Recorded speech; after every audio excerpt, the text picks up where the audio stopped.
সকলকে জয় যিশু। সকলকে স্বাগত এবং ধন্যবাদ জানিয়ে প্রভুর বাক্য নিয়ে চলে আসলাম আরও একটা সুন্দর দিনে। প্রত্যেকটা দিনের মতন এই সময় আমরা পেয়েছি প্রভুর থেকে, সেজন্য ঈশ্বরকে অসংখ্য ধন্যবাদ দিই। তিনি যে এখনও পর্যন্ত আমাদেরকে বাঁচিয়ে রেখেছেন, আমাদের অন্যায় আমাদের ভুলগুলোকে তিনি ক্ষমা করে আমাদেরকে এখনও তিনি সুযোগ দিচ্ছেন, তিনি আমাদেরকে সত্যের পথ দেখাচ্ছেন। তিনি যে কত করুণাময় ঈশ্বর, সত্যি তা আমরা কল্পনা করতে পারি না। যখন আমরা কারোর বিরুদ্ধে অন্যায় করি, যখন কোনো মানুষের বিরুদ্ধে গিয়ে আমরা অন্যায় করি, ভুল করি, মানুষ হয়তো আমাদেরকে ক্ষমা করতে অনেকটা সময় নিয়ে ফেলে। মানুষ হয়তো একে অপরকে ক্ষমা করতে গেলে দুবার চিন্তা করে। কিন্তু আমরা সারাদিনে ঈশ্বরের বিরুদ্ধে যে কত অন্যায় করি, কত ভুল করি, কত পাপ করি, তারপরেও যখন নিজের প্রার্থনা করতে বসে প্রভুর কাছে প্রার্থনা করে বলি যে প্রভু তুমি আমার পাপ সকল ক্ষমা করো, আমার অন্যায় সকল ক্ষমা করো, আমি ভুল করেছি, ঈশ্বর আমাদেরকে ক্ষমা করেন। আর যখন আমরা বলি আমরা ভুল করেছি, আর যেন ভুলেও সেই ভুলগুলোর দিকে না ফিরি, কারণ ভুল আমাদেরকে সব সময় তাড়া করে নিয়ে বেড়ায়। একটা ভুল করেছি, তার জন্য প্রভুর কাছে প্রার্থনা করেছি, প্রভু আমাদেরকে ক্ষমা করেছেন, কিন্তু তার মানে এই নয় যে ওই ভুলটা সম্পূর্ণভাবে আমি আমার জীবন থেকে মুছে ফেলতে পারলাম। মুছে ফেলতে হবে, সেটা ধীরে ধীরে, সেটা আস্তে আস্তে, কিন্তু সেই মুহূর্তেই আমরা মুছে ফেলতে পারি না। আর এই জন্যই প্রার্থনা করা দরকার, যেন আস্তে আস্তে আস্তে আস্তে সম্পূর্ণভাবে সেই ভুল আমরা মুছে ফেলতে পারি। কারণ যেভাবে একটা চারা গাছের বৃদ্ধি হতে সময় লাগে, ঠিক একইভাবে আমাদের মধ্যে থাকা ভুলগুলোকেও আস্তে আস্তে আস্তে আস্তে মুছে ফেলে নিজেদেরকে পরিপক্ক হয়ে উঠতে হবে, যেন সেই গাছ সত্য এবং আত্মার দ্বারা বৃদ্ধি পায়, যেন সেখানে শুধুমাত্র ঈশ্বরের অনুগ্রহই থাকে। তাই বন্ধুরা, আমরা প্রার্থনা করি প্রভুর কাছে যে প্রভু গো, তুমি এত করুণাময় ঈশ্বর, তুমি এত মঙ্গলময় ঈশ্বর যে তুমি আমাদের সমস্ত ভুলকে ক্ষমা করো। আমরা তোমার বিরুদ্ধে বারবার হয়তো পাপ করি, তারপরেও তুমি আমাদের ভুল ক্ষমা করো। তাই তোমার কাছে একটাই প্রার্থনা জানাই, যেন এই ভুল, এই পাপ আমাদের মধ্য থেকে যেন বৃহৎ না হয়ে ওঠে, বরং আমরা যেন তোমার কাছে প্রার্থনা করে তোমার দয়া এবং তোমার অনুগ্রহে আস্তে আস্তে যেন আমাদের থেকে সম্পূর্ণভাবে মুছে ফেলতে পারি। আমাদেরকে তুমি দয়া করো, আমাদেরকে তুমি অনুগ্রহ করো। আমরা প্রার্থনা করব এইভাবে। তো বন্ধুরা, ঈশ্বরকে আরও একটিবার ধন্যবাদ দিই যে তিনি বাঁচিয়ে রেখেছেন আমাদেরকে।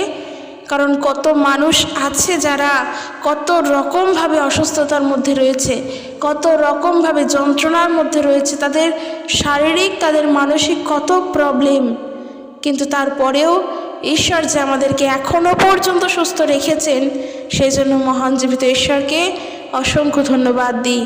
যেন আমরা দিন প্রতিদিন এইভাবেই প্রভুর দয়ায়, প্রভুর অনুগ্রহে, প্রভুর প্রেমে, প্রভুর শান্তিতেই জীবন কাটাতে পারি। তো বন্ধুরা, চলো আজকের ভিডিও শুরু করি। আজকের যে বিষয় নিয়ে আলোচনা করব খুবই গুরুত্বপূর্ণ একটি বিষয়। শুধুমাত্র গুরুত্বপূর্ণই বলবো না, আমাদের শিক্ষণীয় একটি বিষয়, আমাদের মনে রাখার একটি বিষয়, আমাদের জীবনে চলার জন্য একটি বিষয়। বাইবেল থেকে সাধু পৌল তিনি খ্রিস্টানদের জন্য কি কথা বলছেন, বা এক কথায় বলতে পারো ঈশ্বরের বাক্য আমাদেরকে কিভাবে চলতে বলছে, বা খ্রিস্ট বিশ্বাসীদেরকে কিভাবে এগোতে বলছে। হয়তো শুনে মনে হবে বিষয়টি খুবই সাধারণ, আমরা এই বিষয়ে অনেকবার শুনেছি, অনেকবার পড়েছি, অনেকবার জেনেছি, কিন্তু শুধু পড়লে, শুধু শুনলে, শুধু জানলেই হবে না। যতক্ষণ না আমরা সেইভাবে চলবো, ততক্ষণ সেই জানা আমাদের জন্য সম্পূর্ণ নয়। আমরা দেখব আজকের সাধু পৌল তিনি কি শিক্ষা দিচ্ছেন এই বিষয়ে, যে আমরা খ্রিস্টীয় জীবনে থেকেও, আমরা প্রভুর পথে থেকেও কত ভুল করি, কত অন্যায় করি। আমাদের চলার জীবনে, প্রভুর পথে চলার জীবনেও আমরা কত ভুলভাবে চলছি, কত ভুলভাবে এগোচ্ছি। একবার চিন্তা করে দেখব, নিজেকে প্রশ্ন করে দেখব যে সবসময় আমরা নিজের কথাই তোমার কাছে বলছি না তো? সবসময় আমরা নিজের কথা, নিজের সুখের কথা, নিজের স্বাচ্ছন্দ্যের কথাই ঈশ্বরের কাছে জ্ঞাত করছি না তো? নিজের শান্তিতে থাকার কথাই ঈশ্বরের কাছে বলছি না তো? তবে যদি এখন বলো যে আমার নিজের জীবনে শান্তি নেই, আমি কি করে অপরজনের জন্য ভালো চাইবো বা অপরজনের জন্য প্রার্থনা করব প্রভুর কাছে? তাহলে বলবো হয়তো আমরা কোথাও গিয়েও যেন প্রভুর শিক্ষা থেকে দূরে। কারণ প্রার্থনা শুধু নিজের জন্য নয়, নিজের হাজারো সমস্যা থাকুক, আমরা একে অপরের সমস্যা নিয়েও প্রভুর কাছে প্রার্থনা করব। কারণ প্রভু তিনি সবার জন্য চিন্তা করেন। আর আজ যখন আমরা প্রভুর পথে চলছি, প্রভুর শিক্ষায় চলছি, বারবার বলছি প্রভুর গুণ, প্রভুর স্বভাব যেন আমাদের মধ্যেও থাকে, তাহলে কেন শুধুমাত্র নিজের সমস্যাগুলো, নিজের চিন্তা ভাবনাগুলোকেই প্রভুর কাছে প্রকাশ করব? কেন আমরা একে অপরের জন্য প্রার্থনা করব না? আমরা দেখতে পাই এই আমার ভিডিওর মধ্য দিয়ে তোমরা অনেকে কমেন্ট বক্সে কমেন্ট করো, তোমরা অনেকে জানাও আমার কাছে, আমাকে বলো যেন আমি প্রার্থনা করি। কিন্তু অবশ্যই আমরা প্রার্থনা করব, তবে এই কমেন্ট তো আমরা সবাই দেখতে পাই। যে একা করছে সে তো শুধু একা নয়, কিংবা তোমরা আমাকে বলছো মানে শুধু আমি একা দেখছি তা নয়, আমরা প্রত্যেকে দেখতে পাই। তাই আমরা যতজন পারবো প্রত্যেকের জন্য প্রার্থনা করব। প্রভুর পথে চলতে গেলে একে অপরকে গড়ে তুলতে হবে, একে অপরকে শিক্ষা দিতে হবে, একে অপরের জন্য প্রার্থনা করতে হবে, একে অপরকে উৎসাহ দিতে হবে। কাউকে নিরাশ, কাউকে হতাশ করা চলবে না। যে ও কতটা প্রভুতে চলছে, আমি কতটা চলছি, এই নিয়ে কোনো তুলনা, কোনো কম্পেয়ার থাকবে না। বরং ও যদি কমভাবে চলে, আমি তাকে উৎসাহ দেব যেন সে আরও প্রভুতে চলার জন্য বৃদ্ধি পেতে পারে। যেন আমি প্রার্থনা করব, সেই প্রার্থনার দ্বারা সে যেন প্রভুতে আরও বৃদ্ধি পায়। একে অপরকে উৎসাহ দেব। নিজের সমস্যাগুলোকে শুধুমাত্র ঈশ্বরের কাছে কিংবা কারোর কাছে বড় করে দেখাবো না। নিজের সমস্যা নিজেকেও মেটাতে হবে। তোমরা অনেকে অনেক রকমের কমেন্ট করো, আমি দেখেছি। তো আমি তোমাদের উদ্দেশ্যে একটাই বলতে চাই, এই যে বিষয়গুলো আমাকে জানাচ্ছ, অবশ্যই সেটা ভালো, কারণ এর ফলে আমরা একে অপরের জন্য প্রার্থনা করতে পারবো। কিন্তু শুধুমাত্র এটা ভেবো না যে আমাকে বললে আমি প্রার্থনা করে দিলাম আর তোমার সমস্যা দূর হবে না। নিজের সমস্যাগুলো নিজেকেই জানাতে হবে প্রভুর কাছে। প্রভু আমাদেরকে সাহায্য করবেন, তিনি আমাদের সাহায্য করেন, কারণ তিনি সাহায্যকারী ঈশ্বর, তিনি দয়াময় ঈশ্বর, তিনি মঙ্গলময় ঈশ্বর, তিনি করুণাময় ঈশ্বর। তিনি প্রত্যেক মানুষকে দয়া করেন, প্রত্যেক মানুষকে তিনি করুণা করেন। শুধুমাত্র মানুষ তাকে বুঝতে চায় না, মানুষ তার নামকে নিন্দা করে, মানুষ তার বিরুদ্ধে পাপ করে। কিন্তু ঈশ্বরের করুণা, ঈশ্বরের দয়ায় ঈশ্বর কাউকে নিন্দা করেন না, ঈশ্বর কাউকে ছোট করেন না, বরং তিনি আমাদেরকে সাহায্য করেন, তিনি আমাদেরকে উৎসাহ দেন যেন আমরা আরও জীবনে তার পথে এগিয়ে চলতে পারি। আর আজকের বাক্য থেকে আমরা দেখব সাধু পৌল আমাদেরকে এই বিষয়ে কি বলছেন, একজন খ্রিস্টানকে সাধু পৌল কি উপদেশ দিচ্ছেন, প্রভুর বাক্য আমাদেরকে কি শিক্ষা দিচ্ছে প্রভুর পথে চলার জন্য। আমরা কলসীয় তার 4 অধ্যায় 2 পদ থেকে দেখব। কিন্তু ছোট ছোট পয়েন্ট করে যদি দেখি, সর্বপ্রথম একজন খ্রিস্টান হিসেবে যা দরকার তা হলো প্রার্থনা করা। কলসীয় তার 4 অধ্যায় 2 পদ বলছে, তোমরা প্রার্থনায় নিবিষ্ট থাকো, সর্বদা জাগিয়া থাকো এবং প্রার্থনার সময় প্রথমে ঈশ্বরকে ধন্যবাদ জানিও। কি বলছে? বলছে তোমরা প্রার্থনায় নিবিষ্ট থাকো, ধন্যবাদ সহকারে এই বিষয়ে জাগিয়ে থাকো। কাজেই একজন খ্রিস্ট বিশ্বাসী সর্বপ্রথম কর্তব্য প্রার্থনা করা। দেখো, সাধারণ মানুষও প্রার্থনা করে, যারা খ্রিস্টকে জানে না তারাও প্রার্থনা করে, তারাও জানে প্রার্থনা করতে, কিন্তু তাদের যে প্রার্থনা আর একজন খ্রিস্ট বিশ্বাসীর প্রার্থনা কিন্তু এক নয়। কারণ সর্বপ্রথম একটা যেখানে গিয়ে সমস্যা হয় তা হলো জগতের মানুষেরা যারা খ্রিস্ট বিশ্বাসী নয় তারা ঈশ্বরকে ধন্যবাদ দিতে জানে না, তারা ঈশ্বরের সৃষ্ট বস্তুকে ধন্যবাদ দেয়।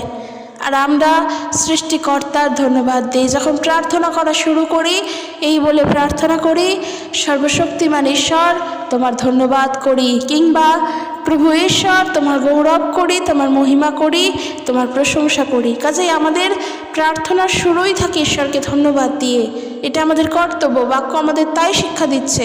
সাধু পৌল তিনি তাই শিক্ষা দিচ্ছেন একজন খ্রিস্ট বিশ্বাসীর জন্য, যেন আমরা সবসময় প্রার্থনা করি, আর আমাদের প্রার্থনার শুরু যেন হয় ঈশ্বরকে ধন্যবাদ জানিয়ে। আর সেই জন্যই বললাম, নিজের প্রার্থনা নিজেকে করতে হবে। আমার প্রার্থনা অমুখে কখন করে দেবে সেই আশায় আমি বসে থাকব, এই আশা যেন না হয়।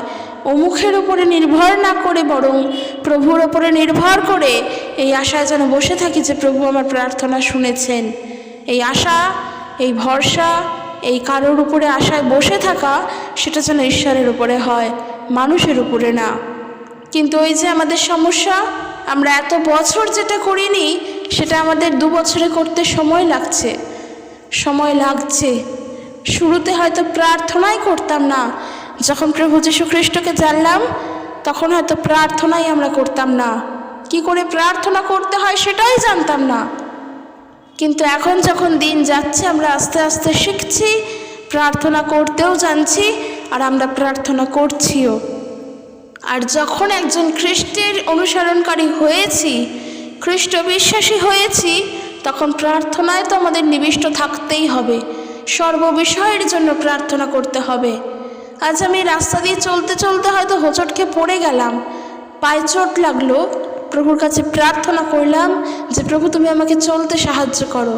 হয়তো সেই সময় আমার আশেপাশে কেউ নেই, আমার কারোর সঙ্গে যোগাযোগও নেই যে আমি বলবো আমার জন্য প্রার্থনা করো। তখন আমরা কি করব? হয়তো জীবনে এমন একটা পরিস্থিতি বা এমন এক মুহূর্ত চলে আসলো যখন আমরা একা, কেউ নেই আমাদের সাথে, হয়তো ঈশ্বরের বাক্য বাইবেলও আমাদের হাতে নেই। আমরা কি প্রার্থনা করব না? তখন তো একটা দম বন্ধ করা পরিস্থিতির মধ্যে, একটা বন্দি দশার মধ্যে হয়তো থাকবো। যদি কখনো এরকম পরিস্থিতি আমাদের জীবনে আসে, তখন আমরা কি করব? হয়তো একে অপরের সাথে কথা বলা বন্ধ, এমনই কোনো পরিস্থিতির মধ্যে আমরা রয়েছি। তখন কি আমরা প্রার্থনা করব না? অবশ্যই করব। তখন আমার প্রার্থনা কে করে দেবে?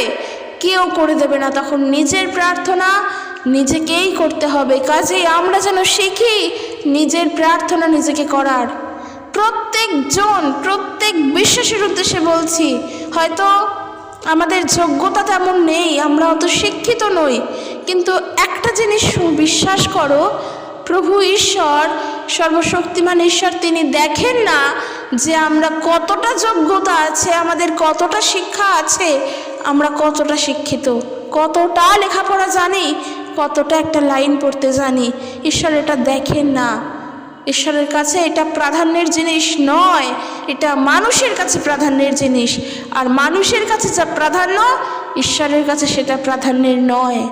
এই যদি আমরা দাউদের কথাই চিন্তা করি, সেই দাউদ, সে তো রাখাল বালক ছিল, সে লম্বা ছিল না, তার হাইট কত খাটো ছিল, কিন্তু সে যুদ্ধ করলো কার সাথে? গলিয়াথের সঙ্গে, যে কিনা এক বিশাল, দাউদের থেকে এক বিশাল, পাহাড় সমান বলতে পারো। তার চেহারা কি, একজন যোদ্ধা। আর সেই গলিয়াথকে সে মারলো, আঘাত করলো, হারিয়ে দিল। এই শক্তি, এই সাহস দাউদ কোথা থেকে পেল? দাউদকে কে মনোনীত করেছিল? সর্বশক্তিমান ঈশ্বর। না তার যোগ্যতা ছিল, না তার হাইট ছিল, না তার কাছে অস্ত্রশস্ত্র ছিল, না তার কাছে রাজকীয় যোদ্ধার স্বাদ ছিল, কিচ্ছু ছিল না, কিন্তু সেই গলিয়াথকে সে পরাস্ত করেছে। সেটাই বলছি, প্রভুর ওপরে ভরসা রাখো, প্রার্থনায় নিবিষ্ট থাকো। প্রভু আমাদেরকে ভালোবেসেছেন, আমাদেরকে মনোনীত করেছেন। এই বাক্যের দ্বারা ঈশ্বর আমাদেরকে আশীর্বাদ করছেন। সত্যই এই বাক্যের দ্বারা আমি নিজে উৎসাহ হচ্ছি এবং আশা করি তোমরাও হচ্ছ, যে আমরা যদি প্রার্থনায় নিবিষ্ট থাকি, একজন খ্রিস্ট বিশ্বাসীর কাছে পাওয়ার আছে, আর সেই পাওয়ার হলো প্রার্থনা করা। প্রার্থনা হলো একটা রুট, একটা রাস্তা, যার মধ্য দিয়ে আমরা ঈশ্বরের সাথে কথা বলতে পারি। আমাদের সুখ দুঃখ, হাসি কান্না, দুঃখ দুর্দশা, হতাশা, নিরাশা সব কিছু জানাতে পারি প্রার্থনার মধ্য দিয়ে। এই যে পাওয়ার আমরা পেয়েছি প্রভু যিশুকে জেনে, সত্যি ঈশ্বরকে এর জন্য ধন্যবাদ দিই। আর বাক্য বলছে, তোমরা প্রার্থনায় নিবিষ্ট থাকো, সর্বপ্রকার ধন্যবাদ সহকারে তার কাছে প্রার্থনা করো। কাজেই আমাদের একজন বিশ্বাসী হিসেবে সর্বপ্রথম যদি কর্তব্য বলো, তাহলে বলবো প্রার্থনা করা। 2 নম্বর যদি জানি, 2 নম্বর দেখি বিশ্বাসীর কাজ কি? বিশ্বাসীর কাজ যা বাইবেল থেকে শিক্ষা দেয়, কলসীয় তার 3 অধ্যায় 16 পদ, সেখানে সাধু পৌল এরম শিক্ষা দিচ্ছেন, খ্রিস্টের বাক্য প্রচুর রূপে তোমাদের অন্তরে বাস করুক, তোমরা সমস্ত বিজ্ঞতার গীত ও স্রোত ও আত্মিক সংকীর্তন দ্বারা পরস্পর শিক্ষা ও চেতনা দান করো, অনুগ্রহে আপন আপন হৃদয়ে ঈশ্বরের উদ্দেশ্যে গান করো।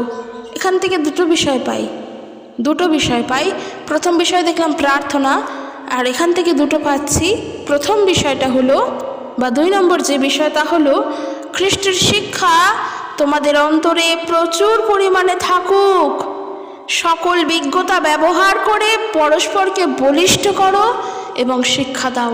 ওই যে শুরুতে বললাম, প্রভুতে আমরা একে অপরকে গড়ে তুলব, একে অপরকে বৃদ্ধি করব।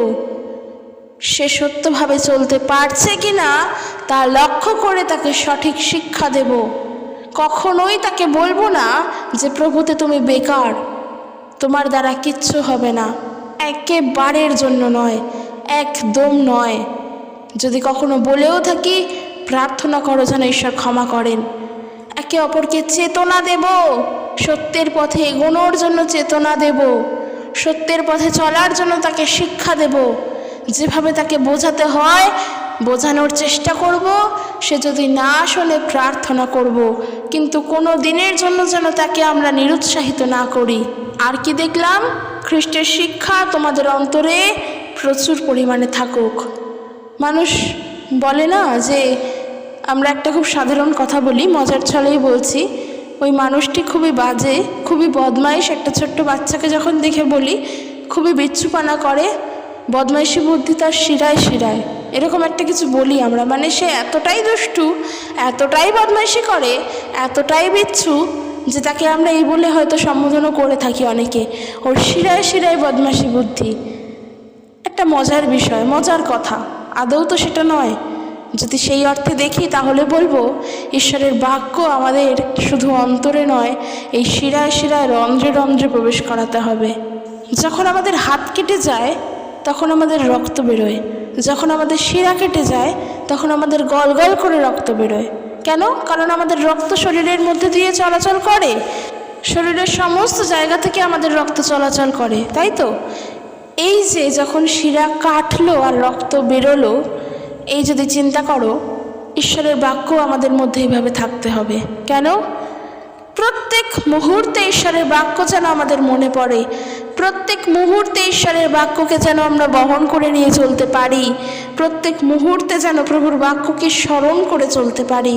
এই যে প্রত্যেক মুহূর্ত, তুমি যখনই হাত কাটবে তোমার হাত দিয়ে রক্ত তখনই বেরোবে, যখনই তোমার শিরায় আঘাত লাগবে তোমার শিরা থেকে তখনই রক্ত বেরোবে, কারণ রক্ত তো চলমান, সে তো কন্টিনিউ চলছে। যদি আমরা ঈশ্বরের বাক্যকে এইভাবে আমাদের জীবনে ব্যবহার করি, তার বাক্য যদি প্রচুর রূপে নিজেদের অন্তরে এইভাবে রাখি, তাহলে বলবো প্রত্যেক মুহূর্তে প্রভুর বাক্য মনে পড়বে। বিশ্বাস করো আমার কথা, প্রত্যেক মুহূর্তে প্রভুর বাক্য তখন তুমি নিজের মধ্যে উপলব্ধি করতে পারবে। প্রভুর বাক্য তোমার কাছে আসবে, তোমাকে সত্যতা দেখিয়ে দেবে। তো একজন খ্রিস্ট বিশ্বাসী হতে গেলে ঈশ্বরের বাক্যকে নিজের অন্তরে প্রচুর রূপে রাখতে লাগবে, প্রচুর রূপে। যেমন রক্ত আমাদের শরীরে থাকে, ঈশ্বরের বাক্য আমাদের শরীরে রাখতে হবে, আমাদের অন্তরে রাখতে হবে প্রচুর রূপে। প্রচুর মানে প্রচুর রূপে। তার জন্য কি করতে হবে?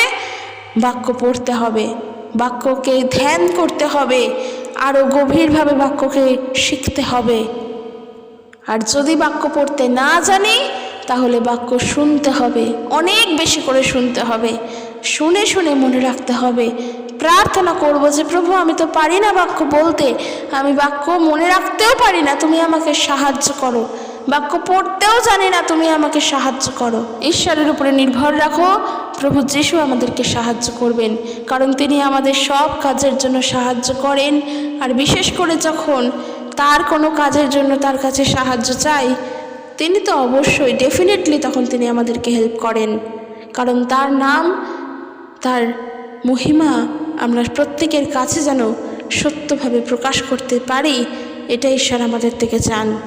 আর এরপর যেটা দেখলাম, কৃতজ্ঞ চিত্তে ঈশ্বরের উদ্দেশ্যে গীত সঙ্গীত আর গীত প্রশংসার গীত এবং আত্মিক গীত গাও। গীতের ক্ষেত্রে বলি, গানের ক্ষেত্রে বলি, এখনকার সমাজে খ্রিস্টানদের দেখা যাচ্ছে তারা ঈশ্বরের উদ্দেশ্যে অনেক আরাধনামূলক গান করে, অনেক আরাধনামূলক গান করে। কীরকম গান করে এখানে বলি, তারা গিটার বাজায়, তারা ড্রাম বাজায়, তারা হাতে মাইক ধরে এবং মাইক ধরে এত সুন্দরভাবে আরাধনা করে, এত সুন্দরভাবে নেচে নেচে আরাধনা করে, দেখলে মনে হয় যেন নিজেদেরকে ভাসিয়ে দিই সেই আরাধনায়, প্রভুর কাছে সেই আরাধনায় নিজেদেরকে ভাসিয়ে দিই। এখানে একটা কথা বলি, যখন তুমি ওইভাবে আরাধনা শুনে নিজেকে ভাসিয়ে দিচ্ছ, তখন তুমি জানবে খ্রিস্টের শিক্ষা থেকে তুমি অনেক দূরে আছো, যেমনটা ঈশ্বর চান। ঈশ্বরের ইচ্ছা থেকে তুমি অনেক দূরে আছো, যেমনটা প্রভু চান। কেন? তার কারণ আমরা যদি কলসীয় তার 3:23 পড়ি, কলসীয় তার 3:23, সেখানে ঈশ্বরের বাক্য বলছে, যাহা কিছু করো প্রাণের সহিত কার্য করো, মনুষ্যের কর্ম নয় কিন্তু প্রভুরই কর্ম বলিয়া তাহা করো। অর্থাৎ আমাদেরকে বলছে আমাদের সমস্ত কাজ আমরা যেন অন্তর থেকে করি, মানুষের জন্য যে করছি এমনটা নয়, কিন্তু প্রভুর জন্য করছি। এটা মাথায় রাখতে হবে। আমরা কার জন্য করছি? প্রভুর আরাধনা করছি, প্রভুর জন্য করছি। যখন আমরা হাতে মাইক দেখে, গিটার বাজিয়ে, ড্রাম বাজিয়ে গান করছি, মানুষের সামনে দাঁড়িয়ে, মানুষের কাছে দাঁড়িয়ে বলছি এটা আরাধনার গান, আমরা গান করছি, আর যখন সেই অডিয়েন্সরা, সেই দর্শকরা যারা থাকছে, তারা নিজেদেরকে ভাসিয়ে দিচ্ছে ওই গানের মধ্য দিয়ে, সেখানে জানবে সেখানে যা হচ্ছে মানুষের জন্য, ঈশ্বরের জন্য নয়। ঈশ্বরের বাক্য বলছে গীত সঙ্গীতার গীত, প্রশংসার গীত এবং আত্মিক গীত গাও। যেই গান আমাদেরকে আত্মিকতায় বৃদ্ধি করে, যেই গান আমাদের জন্য নয়, যেই গান একমাত্র ঈশ্বরের গৌরব করে, যেই গান প্রশংসার গান। গীত সঙ্গীতার গানগুলো যদি আমরা দেখি, গীত সঙ্গীতাটা পুরোটাই তো গান। রাজা দাউদের গীত সবটাই গান, সেখানে সুর দিলেই গান হবে। রাজা দাউদ ওইভাবেই গান করতেন। আর একটা জিনিস, কবিতা লেখা হয়, কবিতাতে সুর দিয়েই তো গান হয়। গীত সঙ্গীতার গানগুলো দেখলে কি মনে হয় যে সেগুলো লাফিয়ে লাফিয়ে স্টেজে দাঁড়িয়ে, তারপরে ড্রাম বাজিয়ে, গিটার বাজিয়ে গান? রাজা দাউদ কিসের সাহায্যে গান করতেন? তিনি বীণা বাজাতেন, বীণা, বীণা যন্ত্রের সাহায্যে গান করতেন। বাদ্যযন্ত্র বীণা, সেই বীণা, সেই বীণার সাহায্যে গান করতেন।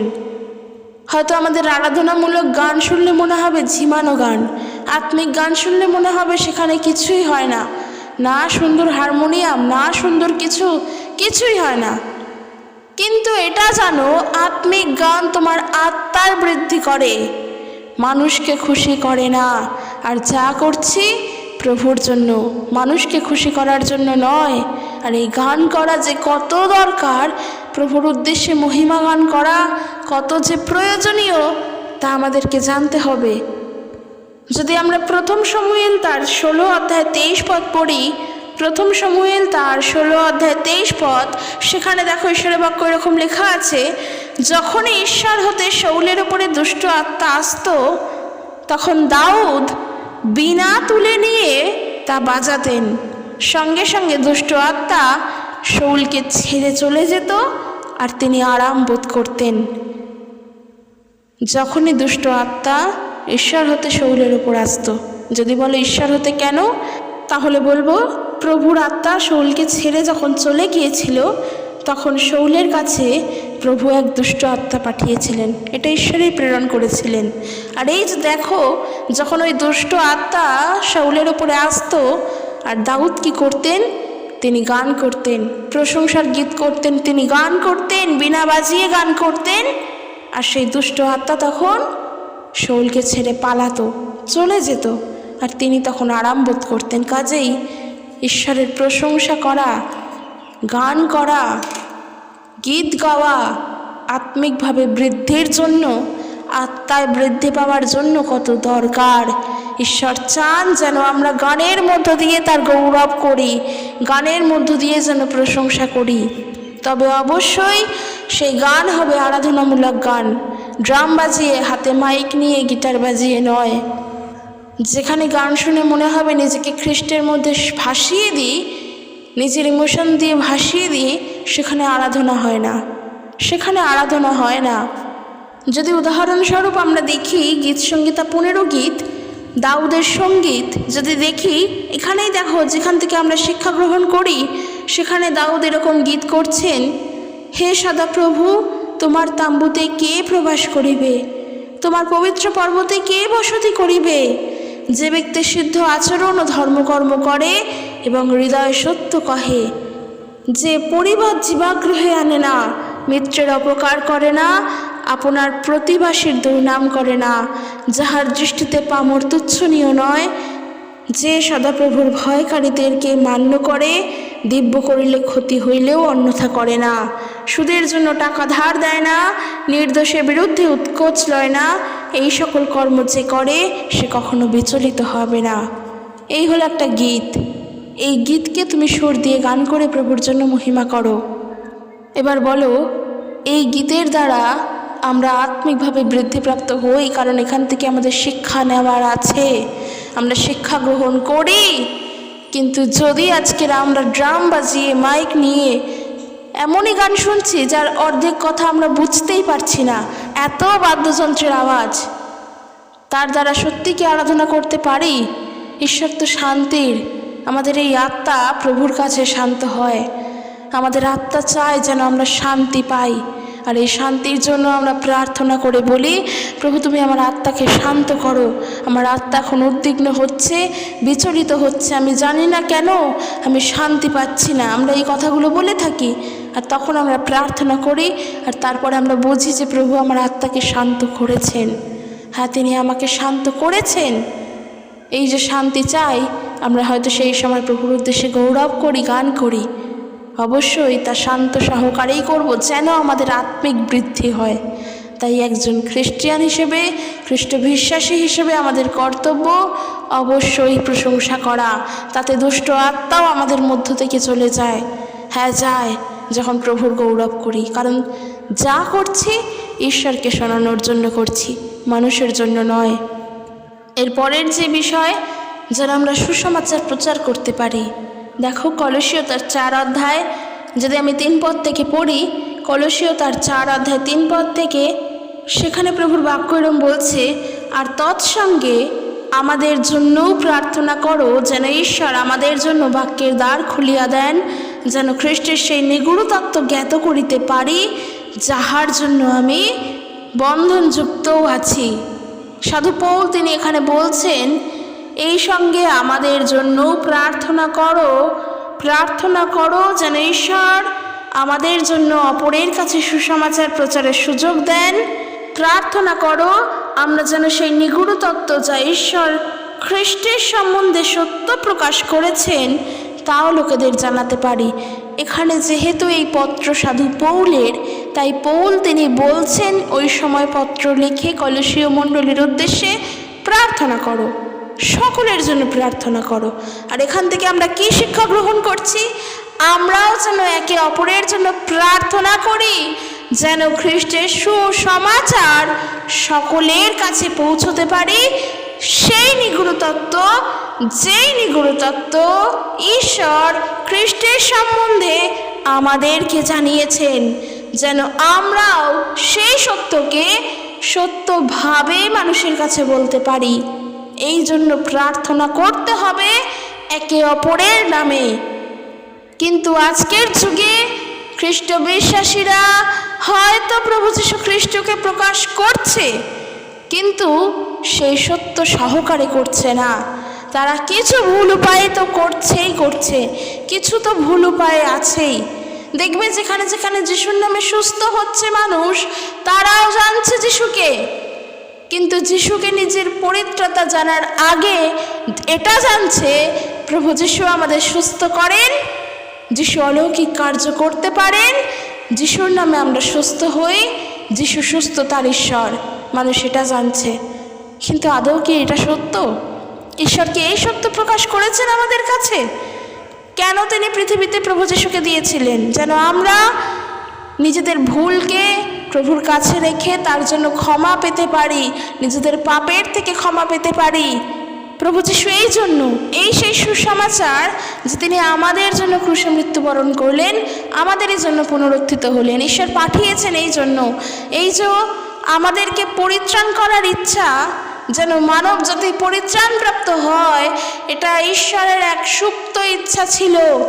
যে ইচ্ছা প্রভু যীশু খ্রিস্টের আসার পর থেকে নয়, প্রভু যীশু খ্রিস্টের আগমনের আগে থেকে নয়, ঈশ্বরের এই ইচ্ছা সৃষ্টির শুরু থেকে। ঈশ্বরের মাথায় এই নকশা ছিল, তিনি আমাদেরকে পরিত্রাণ করতে চান। আর সেই জন্যই প্রভু যিশুর নামে অলরেডি বহু বছর আগে খ্রিস্টের জন্মের বহু বছর আগে ভাববাদী হয়ে গিয়েছিল, ভবিষ্যৎবাণী হয়ে গিয়েছে। এটা ঈশ্বরের ইচ্ছা ছিল যেন মানব জাতি উদ্ধার পায়। আর সেই জন্য ঈশ্বর তার সময় অনুযায়ী, যখন তিনি সঠিক সময় বলে মনে করেছেন, প্রভু যিশুকে প্রেরণ করেছেন। এই যে সত্য, এই যে গুপ্ত ইচ্ছা ঈশ্বর এটা আমাদের কাছে প্রকাশ করেছেন, যেন ঈশ্বরের এই সত্যতা আমরাও মানুষের কাছে বলতে পারি। কিন্তু আমরা মানুষের কাছে কিভাবে যিশুকে দেখাই? সে একজন সুস্থতাকারী ঈশ্বর, অলৌকিক কার্যকারী ঈশ্বর না। অবশ্যই তিনি সুস্থ করেন, অবশ্যই তার কাছে অলৌকিক ক্ষমতা আছে, কারণ তিনি ঈশ্বর। কিন্তু তার মানে এই নয় যে ঈশ্বরের সত্য ইচ্ছা, ঈশ্বরের গুপ্ত ইচ্ছা এইটা না।